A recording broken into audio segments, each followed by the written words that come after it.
Hey guys, what's up? Welcome back to a new video. In this video, I'm going to have a discussion with Asim, who is currently working in Sweden, but he has done his masters in Sweden.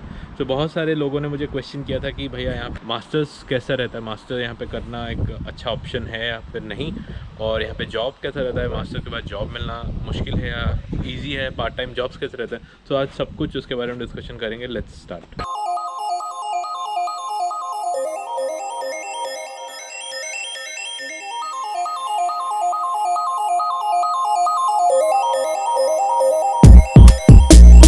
So today I have Ashim with me. So Ashim, welcome to my channel. Can you give a short intro about you? या sure Ashutosh. So I am Ashim. मैं Sweden में पिछले 3 साल से रह रहा हूँ और मैं 2018 में इंडिया से मैकेनिकल इंजीनियरिंग की डुअल डिग्री कंप्लीट करके आया था स्वीडन. और मैंने उपसाला यूनिवर्सिटी में इंडस्ट्रियल मैनेजमेंट एंड इनोवेशन में मास्टर्स में एडमिशन लिया था. उसके बाद फर्स्ट ईयर कंप्लीट होने के बाद मेरे को जॉब मिल गया था नॉर्थवोल्ट में, जो कि एक स्वीडिश स्टार्टअप फर्म है. और अभी तक अनफॉर्चुनेटली मेरा मास्टर्स ख़त्म नहीं हुआ. Okay, that's great. That's great. So first of all, मेरे दिमाग में जो क्वेश्चन तो आता है, जो भी यहाँ पे मास्टर्स करने आते हैं, तो बेसिकली इंडिया में जब मेरे दोस्त वगैरह थे, तो हमेशा जब मास्टर्स या फिर एमबीए का ख्याल आता है तो हम लोग पहले यूएस कनाडा के बारे में सोचते हैं.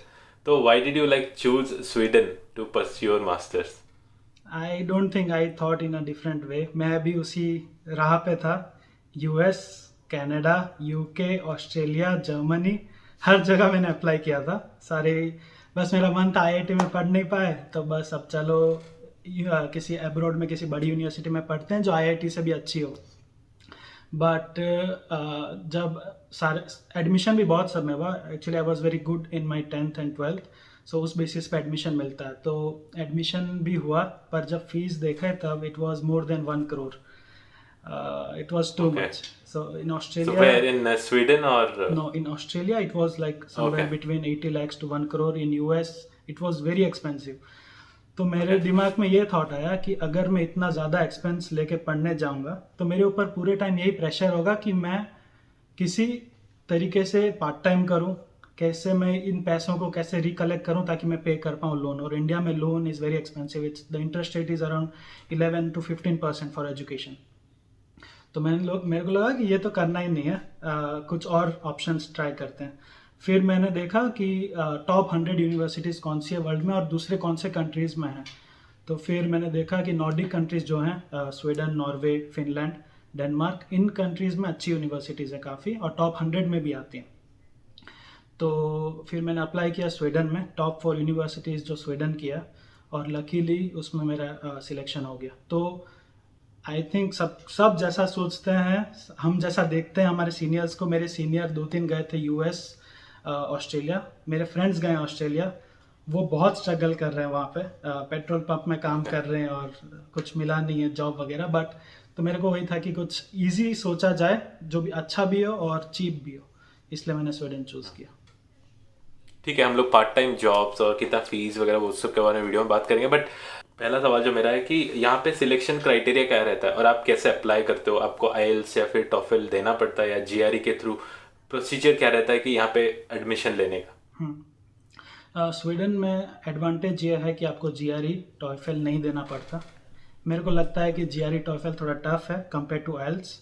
IELTS is just basic English, कि आपकी कितनी अच्छी इंग्लिश आती है आपको. तो एक ही एडवांटेज था, इसलिए मेरे को लगा कि स्वीडन चूज़ करना चाहिए. और उसके बाद आपके प्रीवियस स्टडीज़ के हिसाब से आपको देखना है कि आप कौन से कोर्सेज में फिट हो रहे हो. तो मेरे मानने में है कि स्वीडन में सबसे इजी एप्लीकेशन प्रोसेस है. Application process in the sense, आप एक वेबसाइट है स्टैंडर्डाइज्ड सबके लिए. आपको अलग अलग यूनिवर्सिटीज़ में जाके अप्लाई नहीं करना है. उस वेबसाइट का नाम शायद स्टडी इन स्वीडन है.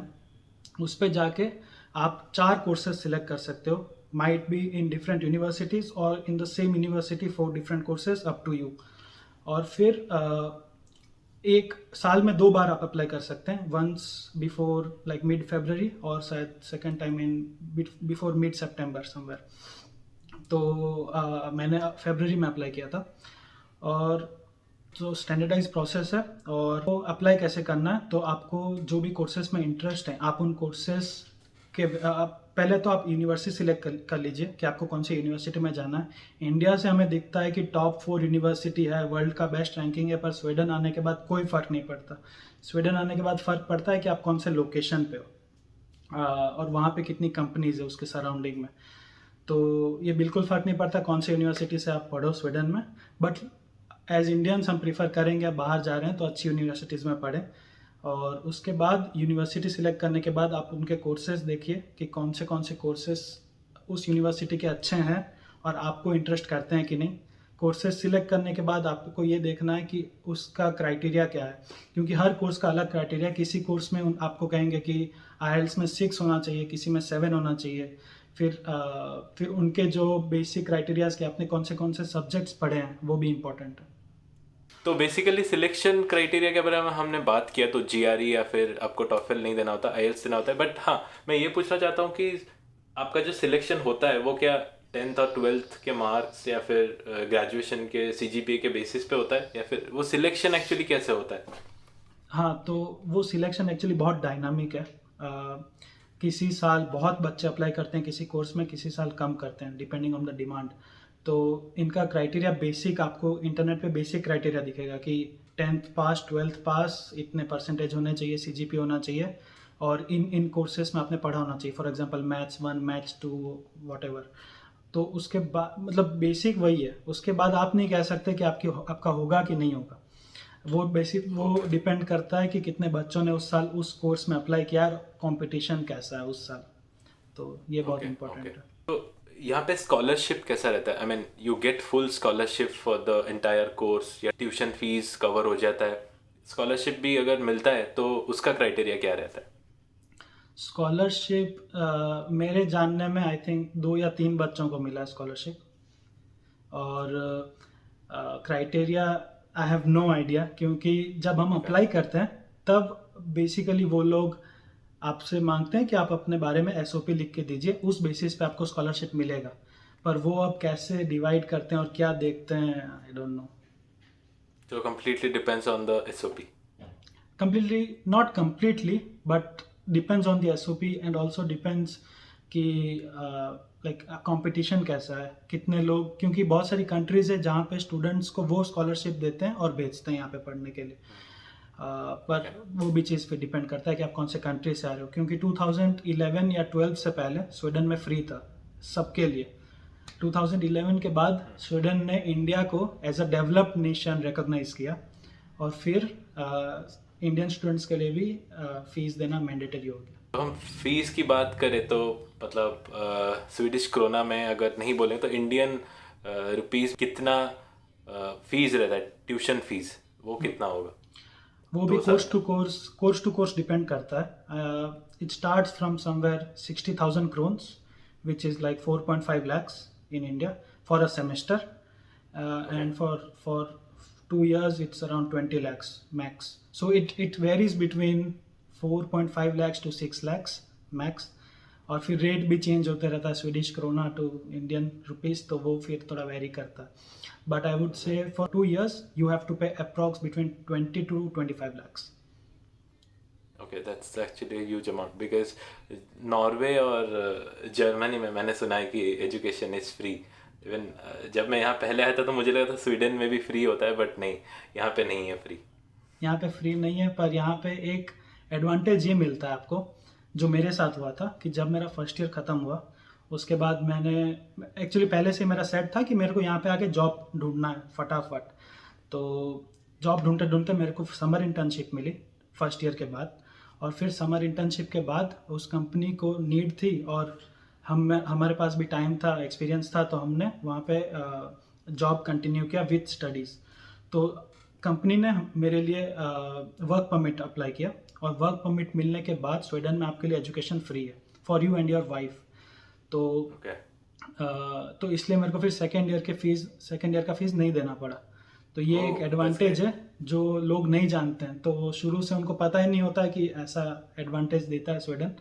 तो ये बहुत लाइक आई वुड से इजी है लाइक अचीव कर पाना, अगर आपको शुरू से फोकस्ड हो कि जॉब और स्टडीज़ मैनेज कर लोगे। बट इट्स क्वाइट डिफ़िकल्ट, क्योंकि 40 hours of job plus 40 hours of studies is a bit difficult, but if you can manage then it's perfect. The company raise another work permit, but ऐसा हो सकता है क्या? मतलब अगर आपके पास स्टूडेंट वीज़ा हो उसके बाद फिर कंपनी एक वर्क परमिट भी रेज कर सकती है? एक्चुअली स्वीडन का एडवांटेज यह है कि आपको बस 13 मंथ्स का वीज़ा मिलता है यहाँ पे अभी शायद प्रोसेस। हाँ, student visa is valid for 13 months. So जब आप आने courses start somewhere in September, 1st of September, and the visa is valid from 1st of August.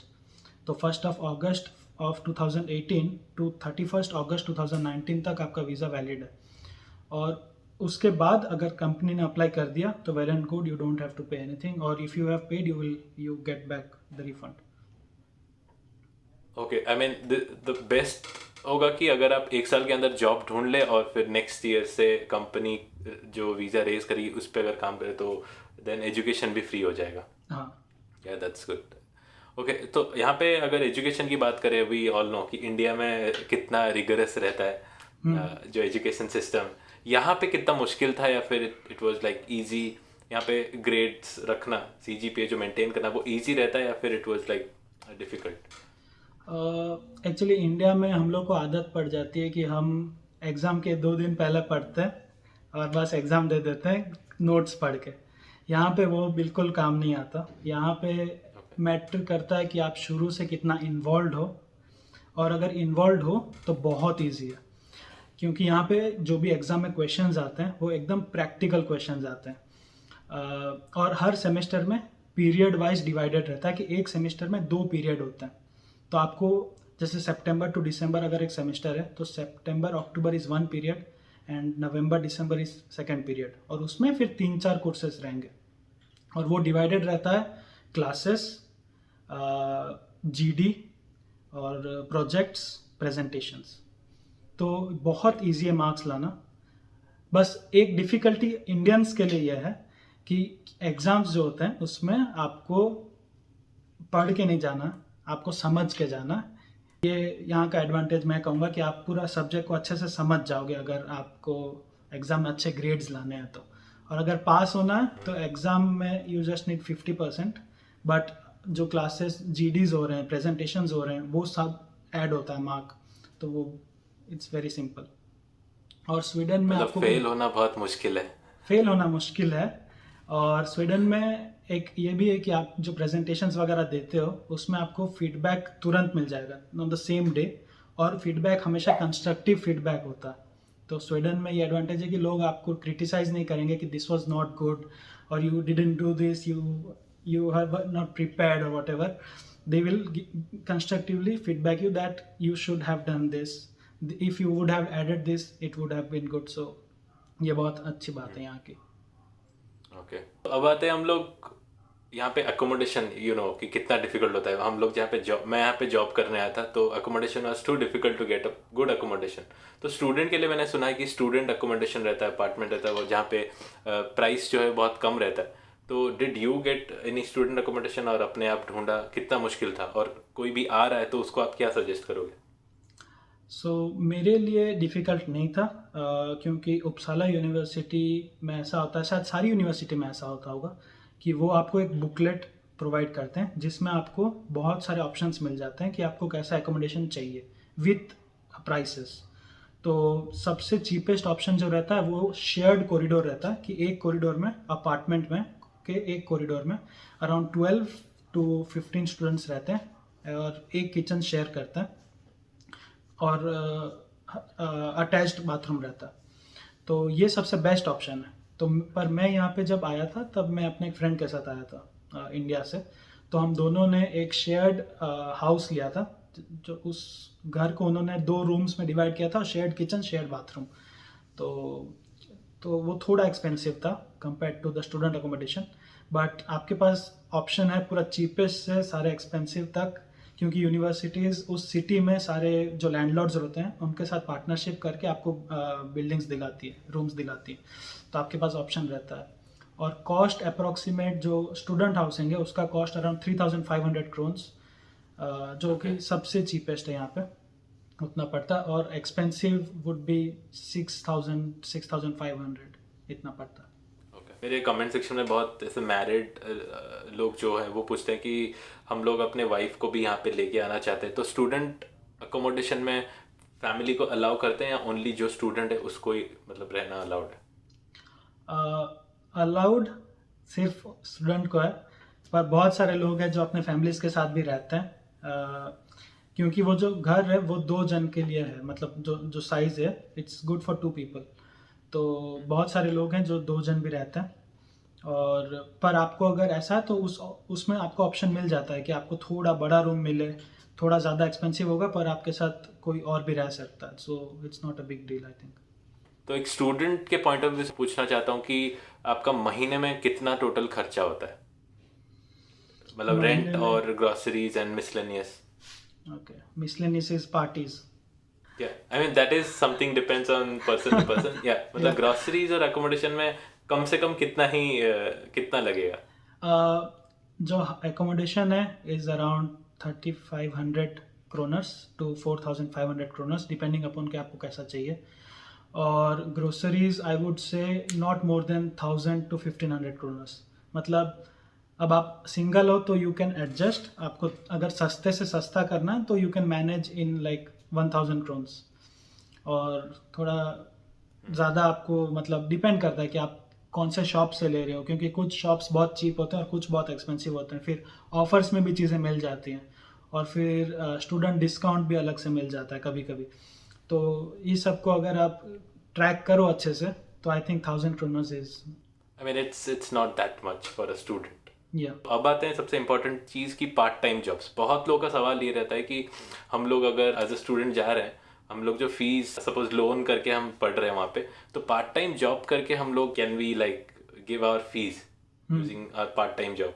Is it possible? और पार्ट टाइम जॉब्स क्या available रहता है? मैंने सुना है कि मैकडोनल्ड्स वगैरह या फिर रेस्टोरेंट में लोग काम करते हैं। आई मीन तो मैं ये पूछना चाहता हूँ कि ऐसे कंपनीज में पार्ट टाइम जॉब्स मिलते हैं जैसे इंडिया में इंटर्नशिप वगैरह करते हैं, उस तरह मिलते हैं या फिर कैसा क्या रहता है, और पे क्या रहता है? बहुत चीज़ें इनमें डिपेंड करती है, आप कौन सा कोर्स कर रहे हो और आप क्या फ्यूचर में आपको क्या परसीव करना है, फिर आप कौन से लोकेशन पे रह रहे हो, ऐसे बहुत सारी चीज़ें डिपेंड करती है। तो उपसाला में अगर हम देखें तो उपसाला का ये एडवांटेज है कि उपसाला के आसपास बहुत सारे स्टार्टअप्स हैं। अगर हम वहाँ से स्टार्ट करें तो बहुत सारे स्टार्टअप्स हैं। तो मैं तो यही रिकमेंड करूँगा कि डे 1 से आपको किसी ना किसी स्टार्टअप के लिए अप्लाई करना शुरू कर देना है। लेकिन अप्लाई कहाँ करोगे, मतलब लिंक्डइन में, या फिर अप्लाई करने का तरीका क्या है? अप्लाई करने का तरीका यह है कि आप लिंक्डइन पे लोगों को हंट करिए, या फिर यहाँ की वेबसाइट है स्टार्टअप के लिए, एक स्पेशल वेबसाइट है hub.io। तो उसमें नॉर्डिक कंट्रीज़ की सारी स्टार्टअप्स कंपनीज़ के जो ओपनिंग्स होते हैं वो उसमें आते हैं। और उसके बाद कॉलेज में करियर फेयर्स होते हैं जिसमें बहुत सारी कंपनीज आती है, और वहाँ पे भी आप डायरेक्टली उनसे बात कर सकते हो कि आपको इंटरेस्ट है, उनमें ओपनिंग्स हैं तो आपको वो नोटिफाई करें। और अगर आपके लाइक टॉकिंग स्किल्स अच्छे हैं तो आई थिंक आप you will and up somewhere for sure. और उसके बाद ये हो गया स्टार्टअप्स का। फिर उपसाला सिटी में उपसाला यूनिवर्सिटी के बहुत सारे नेशंस हैं। जैसे इंडिया में कॉलेजेस में क्लब होते हैं जैसे ऑटोमोटिव क्लब और ऑटोमेशन क्लब और वॉट एवर, तो यहाँ पे बहुत सारे नेशंस हैं। नेशंस यानी हर नेशन में स्टूडेंट एनरोल करता है एक सेमेस्टर के लिए। उस नेशन में पार्टीज़ होती है, रेस्टोरेंट होता है, इवेंट्स होते हैं उनके अपने। तो आप उनमें एनरोल करके उनको अगर आप पहले से इन्फॉर्म करो कि अगर पार्ट टाइम जॉब्स अवेलेबल हो तो आप करोगे। तो मैंने भी बहुत काम किया है यहाँ पे, उन रेस्टोरेंट्स में बार टेंडिंग किया है, रात भर बर्तन धोए हैं पर वो वर्थ इट रहता है मेरे हिसाब से, क्योंकि आप किसी पार्टी में हो, आपको पार्टी के लिए पे नहीं करना, आप पार्टी में बारटेंडिंग कर रहे हो, लोग स्टूडेंट्स चारों तरफ से हर जगह से आए हैं, तो वो एक अलग एन्जॉयमेंट होती है। तो अगर आप उस पर्सपेक्टिव से सोचो, इंडियन पर्सपेक्टिव से, तो शायद आपको अच्छा ना लगे, पर यहाँ पे लोग इतना जज नहीं करते किसी को भी। तो ये बहुत इजी रह जाता है कि आप पार्ट टाइम जॉब्स रेस्टोरेंट वगैरह में कर सकते हैं, और स्टूडेंट नेशन में बहुत इजीली कर सकते हैं। और वो लोग अपलोड करते हैं फेसबुक पे कि today we need 2 people for bartending from 6 to 12। तो उसमें आप फिर जाके मतलब उनको फेसबुक में मैसेज करो और फिर जाके उनके साथ काम कर सकते हो। और पहले दिन पूरा अच्छे से सिखाते हैं वगैरह, तो आपको कोई एक्सपीरियंस नहीं चाहिए। तो वहाँ पे पर आवर पे कितना रहता है? वो फिर नेशन टू नेशन डिपेंड करता है। कुछ नेशंस हैं वो आप पे करती हैं 40 क्राउन्स पर आवर, कुछ पे करती है 45 क्राउन्स पर आवर। और फिर इवेंट पे भी डिपेंड करता है, अगर कोई बड़ी पार्टी है तो they pay 60 crown 70 crowns per hour. तो it's not sufficient to pay your fees, but it's sufficient for your monthly expenses. तो okay, I mean it's 40 to 60 is very less. I mean मैंने जो सुना था कि जैसे 95 to 120 मिनिमम जो रहता है, वो जैसे मैकडी वगैरह में जो करते हैं फूडोरा, उसमें 120 तक भी जाता है हाँ, पर आवर। पर ये तो स्टूडेंट यहाँ पे नेशन है, एक्चुअली ये स्टूडेंट नेशन है। ओके, तो यहाँ पे स्टूडेंट्स आते हैं खाने पीने जो भी है, तो स्टूडेंट्स के लिए भी हर चीज़ चीप रहती है यहाँ पे, तो उस पे ग्रेड भी फिर वैसा ही है नेशंस का। पर फिर फ्रेंड्स हैं जो फूडोरा में काम करते हैं और वो भी 120 पर आवर जैसा आप बोल रहे हैं, उतना पे होता है उनको। और वो फिर वीकेंड पे 4-5 घंटा एक साथ कर लें तो आई थिंक 2-3 वीकेंड अगर आपने काम कर लिया तो it's enough for your month. These are the only part time jobs available. ऐसा नहीं कि कोई कंपनी में आप जाके काम कर रहे हो, ऐसा नहीं हो सकता? नहीं नहीं, होता है। मेरा एक फ्रेंड है अभी जो Okay. मेरे साथ काम कर रहा है। Actually he was my friend, I try to recommend him, so it helped him. He has been working and studying together. और बहुत सारे ऐसे मेरे कलीग्स हैं जो थीसिस कर रहे हैं और साथ में आके जॉब भी कर रहे हैं। और एक्चुअली लोकेशन बहुत इंपॉर्टेंट है। अगर आप स्टॉकहोम में केटीएच यूनिवर्सिटी है, अगर आप वहाँ पे पढ़ें तो वहाँ पे फिर अलग अपॉर्चुनिटीज़ आपको मिलेंगी। वहाँ पे मेरे फ्रेंड्स हैं जो ट्यूटर्स थे, इंग्लिश मैथ्स पढ़ाने जाते थे किसी के घर, स्विमिंग कोर्सेज करवाते थे, Okay. ऑनलाइन कोर्सेज करवाते थे। तो लोकेशन पे भी डिपेंड करता है। फिर आई थिंक गॉथेनबर्ग में ज़्यादा ऑप्शंस है क्योंकि वोल्वो कार्स, वोल्वो ट्रक्स है, वो बहुत स्टूडेंट्स को समर जॉब्स देती है। तो यहाँ पे फिर उसमें भी ऑप्शंस आ जाते हैं आपके पास कि आपको पूरे साल सिर्फ पढ़ना है और समर में सिर्फ जॉब करना है, कि आपको सिर्फ पढ़ाई पे फोकस करना है, तो वो भी आप कर सकते हो। समर में आपको अच्छे ऑप्शंस मिलते हैं, समर जॉब्स कहते हैं। आई थिंक 90% कंपनीज में समर जॉब्स की ओपनिंग्स निकलती है, तो वो स्टूडेंट्स को लेते हैं। Okay. सिर्फ स्टूडेंट्स के लिए होता है मैक्सिमम, मोस्टली वो तो स्टूडेंट्स को लेते हैं वो। और वो जो स्वीडिश है यहाँ के, जो कॉलेज में नहीं पढ़े हैं, तो यहाँ पे स्वीडिश कल्चर ऐसा है कि वो स्टूडेंट्स क्या करते हैं, 11th-12th यहाँ का जो भी है स्टैंडर्ड, उसके बाद वो 2-3 साल एक्सपीरियंस लेते हैं कंपनीज में। फिर वो डिसाइड करते हैं कि उनको मैकेनिकल पढ़ना है कि इलेक्ट्रिकल पढ़ना है, उनका जो भी इंटरेस्ट है, और फिर वो कॉलेज में पढ़ते हैं और फिर जॉब करते हैं। तो वैसी अपॉर्चुनिटीज़ हमारे लिए भी हैं, पर हमें स्वीडिश नहीं आता इसलिए थोड़ा डिफ़िकल्ट हो सकता है। पर फिर स्वीडिश कोर्सेज जो हैं वो यूनिवर्सिटी से आपको फ्री में मिल जाती हैं। तो अगर आप मोटिवेटेड हो और मतलब आपको करना ही करना है तो you will surely get something. और एक चीज़ मैं पूछना चाहूँगा कि जैसे आप अभी उपसाला में पढ़ रहे हो, तो is it possible for you कि आप गॉथेनबर्ग आके वॉल्वो कार्स में वो समर्स जॉब के लिए अप्लाई करके काम कर सको, या फिर आपको वहीं देखना पड़ेगा?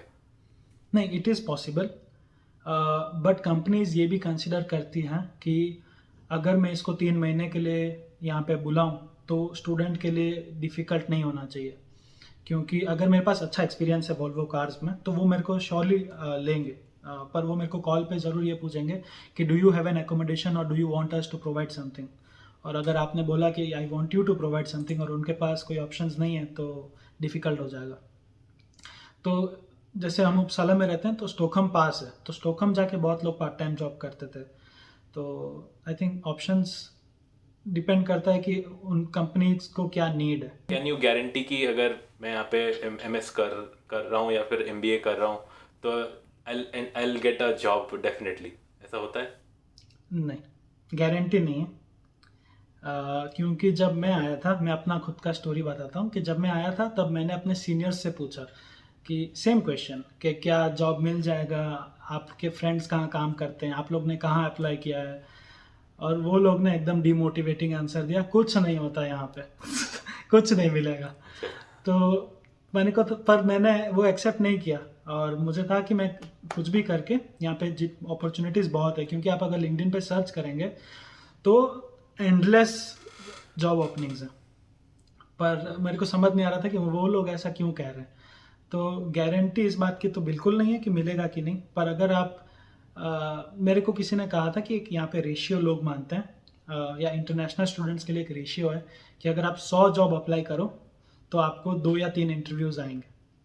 और यहाँ पे जो इंटरव्यूज़ होता है, इंटरव्यू में सारा सिलेक्शन होने के बाद इंटरव्यू होता है। तो अगर आप 100 जॉब अप्लाई करो तो शायद आपको 20 या 30 टेस्ट्स या जो भी information sharing with HR interviews वगैरह होंगे, पर उसमें से फिर एंड में आप फाइनल में शायद 2, 3, 4 में जाओगे। और एक प्रॉब्लम ये होता है इंटरनेशनल स्टूडेंट्स को कि इंडिया में CV सिस्टम बहुत अलग है और यहाँ पे बहुत अलग है। तो यहाँ पे स्टूडेंट्स को आते ही स्टार्ट करना चाहिए कि उनका CV वो कैसे रिफ़ाइन करें, क्योंकि बहुत सारे ऑनलाइन सिस्टम्स हैं, क्योंकि जो लोग हैं वो जो कंपनीज़ हैं वो एक CV चेक नहीं करते। तो उनको ऐसा है कि अगर 100 स्टूडेंट्स ने अप्लाई किया और हमारे ये कीवर्ड्स हैं तो हम उन स्टूडेंट्स को हायर करेंगे, क्योंकि मोस्टली स्टूडेंट जब एक डेस्परेट होता है कि मेरे को जॉब चाहिए तो वो अप्लाई करते जाता है। तो आपको ऐसे जॉब्स में अप्लाई करना है जहाँ पे आपकी नीड हो, आपको उनकी नीड ना हो, वो देखना बहुत इम्पोर्टेंट है। तो आई थिंक वैसा अगर आप रिफाइन करो और एक अच्छा प्रोसेस फॉलो करो तो मैं गारंटी दे सकता हूँ कि मिलेगा। मैं आपको पूछूंगा कि क्या टिप देना चाहोगे जो अपकमिंग स्टूडेंट्स जो आने वाले हैं या फिर जो अभी MS के लिए सोच रहे हैं, तो आप क्या टिप देना चाहोगे जो स्वीडन को या फिर नॉर्डिक कंट्रीज को अपने दिमाग में रख रहे हैं, वो टिप क्या देना चाहोगे? मैं ये टिप देना चाहूँगा कि आपको पहले से अपने टारगेट्स बनाने हैं 2 साल के, कि आपको क्या क्या करना है। फर्स्ट सेमेस्टर में आके आप ऐसा नहीं कर सकते कि आप बस पढ़ रहे हो और सोच रहे हो कि मैं क्या करूं। आपको हर चीज़, हर इन्फॉर्मेशन ऑनलाइन अवेलेबल है। तो आपको डे 1 से आपको टारगेट सेट करना है कि मेरा जब फर्स्ट सेमेस्टर ख़त्म हो जाए तब मैं एटलीस्ट एक स्टार्टअप कंपनी में काम कर रहा हूँ, या मैं वीकली 3 दिन पार्ट टाइम जॉब्स कर रहा हूँ। जब मेरा सेमेस्टर 1 ख़त्म हो जाए तब मेरे को समर इंटर्नशिप चाहिए ही चाहिए, तो उसके लिए मुझे क्या क्या प्रिपरेशंस करनी होंगी पहले से। फिर ईयर 2 आपको थीसिस कहाँ करना है। स्वीडन में एक एडवांटेज ये है कि आप जो थीसिस करते हो वो आप किसी कंपनी में जाके करते हो। तो अगर आपको अगर किसी कंपनी में थीसिस मिले तो बहुत इजी हो जाता है वहाँ पे जॉब कंटिन्यू करना। तो आपको पहले से टारगेट ये बनाना है कि आपको कौन से कंपनी में जाना है, कौन सी फील्ड में जाना है, कौन से सेक्टर में जाना है, क्योंकि स्वीडन इनोवेशन में नंबर 1 है, ईज़ ऑफ डूइंग बिजनेस में टॉप 5 है। तो आप अगर पहले से टारगेट सेट करो तो आई थिंक बहुत इजी होगा। तो आपको कंसिस्टेंट रहना है, फोकस्ड रहना है कि आपको ये करना है, मतलब आप करोगे। तो ये टिप है कि फोकस और कंसिस्टेंसी विथ टारगेट्स कि क्या अचीव करना है। तो आप लोगों को एक ब्रीफ आइडिया हो गया होगा कि मास्टर्स कैसा रहता है, जॉब अपॉर्चुनिटीज़, पार्ट टाइम जब बहुत सारे सवाल मेरे को आए थे। तो I hope this video definitely help you in some or other वे। अगर आपके मन में कुछ सवाल हो डेफिनेटली आप नीचे में असीम का जो है लिंक्डइन और इंस्टा का हैंडल दे दूंगा। If you have any specific question to Uppsala University or some other courses, then definitely do reach out to him. And thank you so much, Asim, for giving your time. And this will definitely help to a lot of students. I hope you enjoyed this video. If you did, then don't forget to hit the like button. और channel को please subscribe कर देना. I'll see you in the next one. Bye bye.